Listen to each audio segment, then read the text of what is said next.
కట్టిన తర్వాత మనం దానికి పైన ఇట్లాంటి కాగితాలతో స్టిక్ చేసుకోవాలి.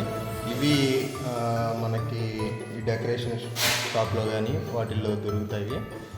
వీటిని ఎలా స్టిచ్ చేసుకోవాలంటే ఇట్లా మనం స్టార్ దగ్గరికి వెళ్దాం. ఇప్పుడు ఇది ఉంది కదా, ఈ కార్నర్ ఇట్లాగా ఈ కొలత వేసుకొని పైన మొత్తం ఒకేసారి ఇట్లా పరుచుకొని ఈ కొలతలతో కట్ చేసుకోవాలి.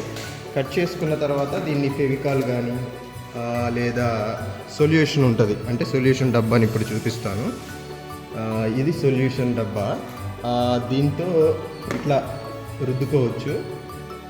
రుద్దిన తర్వాత దాని మీద కొలతలతో అంటించాలి. అంటించిన తర్వాత అన్ని కార్నర్స్ కొలతలు తీసుకొని కరెక్ట్గా అంటించుకోవాలి. కానీ మనం అంటించినా కానీ ఇట్లా కార్నర్స్లో ఇలా సరిగ్గా రాదు. ఇలా చూసారు కదా, ఇట్లా రాదు. అవి నీట్గా కట్ చేసుకోవాలి.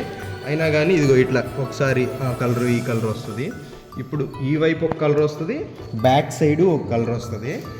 So 2 colours main. కానీ ఇట్లా సైడ్స్ ఉంటాయి కదా, సైడ్స్లో ఏంటంటే ఈ సైడ్ కలర్ ఇటు వేసుకోవచ్చు, ఈ సైడ్ కలర్ ఇటు వేసుకోవచ్చు. లేదా మనం ఏం చేయాలి అంటే వేరే మల్టీ కలర్ మనకు నచ్చిన డిజైన్తో ఏదో ఒకటి వేసుకోవచ్చు. కానీ 2 సైడ్స్ 2 కలర్ వేస్తే బాగుంటుంది. అన్ని సైడ్స్ ఒకే కలర్ వేయడం కన్నా కానీ 2 సైడ్స్ వేస్తే బాగుంటుంది. సో ఇప్పుడు మనం ఏంటంటే ఈ కార్నర్స్ అన్నీ ఇట్లా వస్తుంది కదా, బాగా రాలేదు అని చెప్పాను కదా, దీనికి ఏం చేయాలంటే మనం ఇదిగో ఇట్లా వైట్ కలర్ కానీ ఏదో ఒకటి మీకు నచ్చిన కలరు, మనకి వైట్ నచ్చినట్టు ఉంది అందుకని వైటే వేస్తున్నాము. ఇట్లా దీని మీద ఈ కార్నర్లో ఇలా వేస్తే ఇట్లా బాగా రాని ఉన్నాయి కదా, ఇలా కవర్ అవుతాయి. ఇది ఇంకా మళ్ళీ తర్వాత దీని మీద మనం హ్యాపీ క్రిస్మస్ అని అవి స్టిక్ చేసుకోవచ్చు. ప్రజెంట్ దీని వరకు చేస్తున్నాము. ఇది అయిపోగానే తర్వాత హ్యాపీ క్రిస్మస్ అవి కూడా స్టిక్ చేశాక మళ్ళా తీద్దాం.